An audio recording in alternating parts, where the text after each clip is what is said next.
Hello friends, स्वागत है आपका मेरे यूट्यूब चैनल में। मेरा नाम हर्षित है और आज के इस वीडियो में हम बात करेंगे डॉकमोड हेल्थ टेक्नोलॉजीज़ कंपनी के आईपीओ रिव्यू के बारे में, जिसमें आप 25 से 30 जनवरी के बीच में अप्लाई कर सकते हैं। तो अगर अभी तक आपने मेरे यूट्यूब चैनल को सब्सक्राइब नहीं किया है तो ज़रूर कर दें, ताकि आगे भी आपको नए आईपीओ से रिलेटेड इन्फॉर्मेशन मिलती रहे। तो इस वीडियो में सबसे पहले हम बात करेंगे कंपनी ओवरव्यू की, फिर हम बात करेंगे की आईपीओ डिटेल्स की, नेक्स्ट हम बात करेंगे कंपनी की फाइनेंशियल इन्फॉर्मेशन की, उसके बाद हम बात करेंगे की परफॉर्मेंस इंडिकेटर्स की, नेक्स्ट हम डिस्कस करेंगे जीएमपी यानी कि कंपनी के आईपीओ के ग्रे मार्केट प्रीमियम के बारे में और एक्सपेक्टेड प्रॉफिट्स के बारे में, और फाइनली हम बात करेंगे कंक्लूजन की कि क्या आपको इस आईपीओ में अप्लाई करना चाहिए या नहीं। तो सबसे पहले हम बात कर लेते हैं कंपनी ओवरव्यू की। तो डॉकमोड हेल्थ टेक्नोलॉजीज कंपनी फाउंड हुई थी 2017 ईयर में, और ये कंपनी प्रोवाइड करती है integrated learning solutions for health care professionals and learners around the world through online and offline learning models. जो कंपनी के ऑफलाइन लर्निंग मॉड्यूल्स हैं वो इंक्लूड करते हैं कॉन्फ्रेंसेज एंड वर्कशॉप्स, जबकि जो ऑनलाइन मॉड्यूल्स हैं वो इंक्लूड करते हैं courses which are developed by the company's content team and by medical institutions and experts.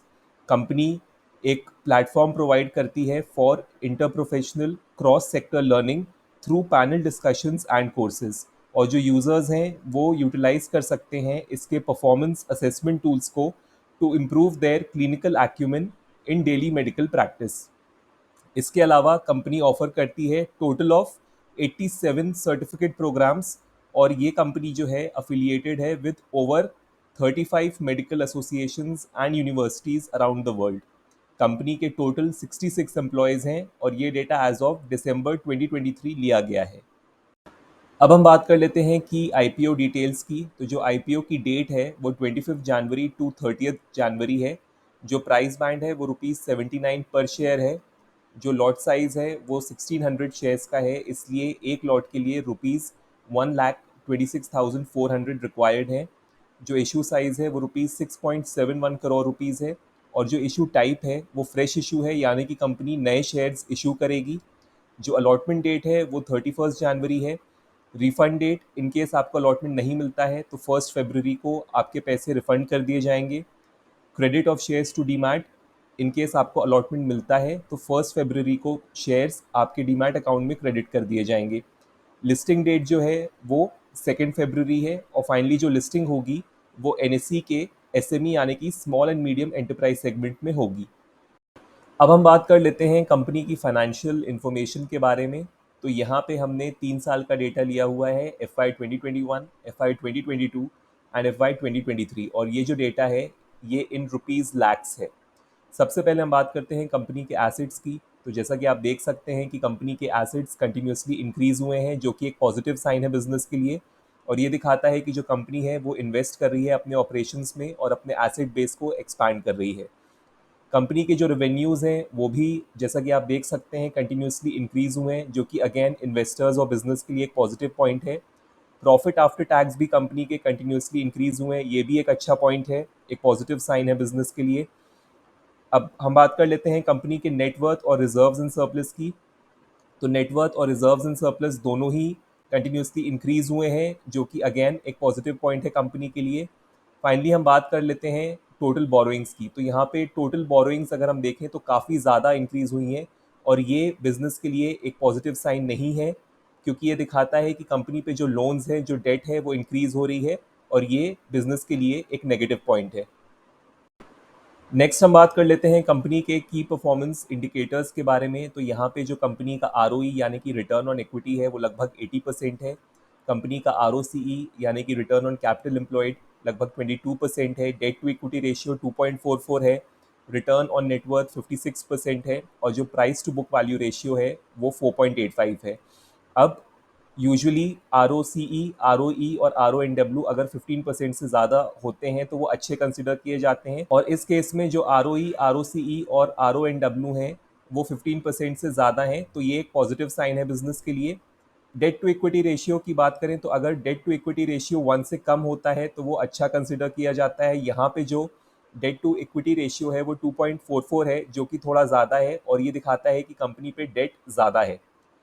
Next हम बात करते हैं price to book value ratio की। तो अगर price to book value ratio 3 से कम होता है तो वो अच्छा कंसिडर किया जाता है, और ऐसा माना जाता है कि अगर price to book value ratio 3 से कम है तो ये साइन होता है एक अंडर वैल्यूड स्टॉक का। यहाँ पे 4.85 है कंपनी का book price to book value ratio, जो कि अगेन थोड़ा ज़्यादा है और ये दिखाता है कि जो स्टॉक है वो ओवर वैल्यूड है। अब हम बात कर लेते हैं कंपनी के ग्रे मार्केट प्रीमियम और एक्सपेक्टेड प्रॉफिट्स की। तो जो इस आईपीओ का जीएमपी करेंटली चल रहा है वो ₹15 है, और ये डेटा एज ऑफ 28 जनवरी लिया गया है। इसका मतलब है कि जो जीएमपी है वो 19% है, क्योंकि कंपनी का शेयर प्राइस लगभग ₹79 हो सकता है।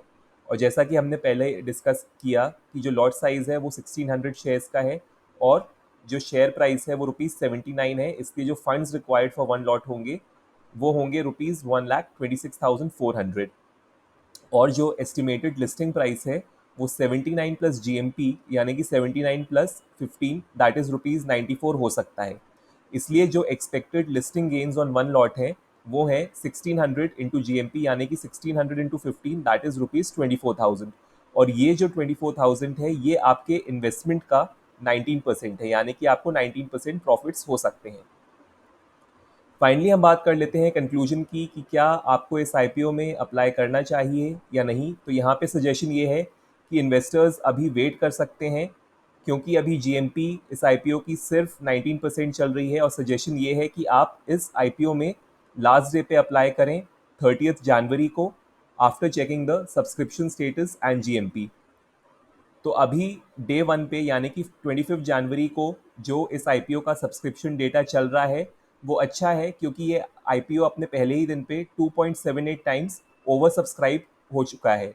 तो आप लास्ट डे यानी कि 30 जनवरी को भी इस आईपीओ का सब्सक्रिप्शन स्टेटस चेक करें। अगर ये आईपीओ ओवर सब्सक्राइब्ड है और अगर इसकी जीएमपी बढ़ जाती है और इसकी जीएमपी 50% से ज़्यादा रहती है, तो जो चांसेस हैं इस आईपीओ के थ्रू आपको लिस्टिंग गेन होने के वो काफ़ी ज़्यादा इंक्रीज़ हो जाएंगे।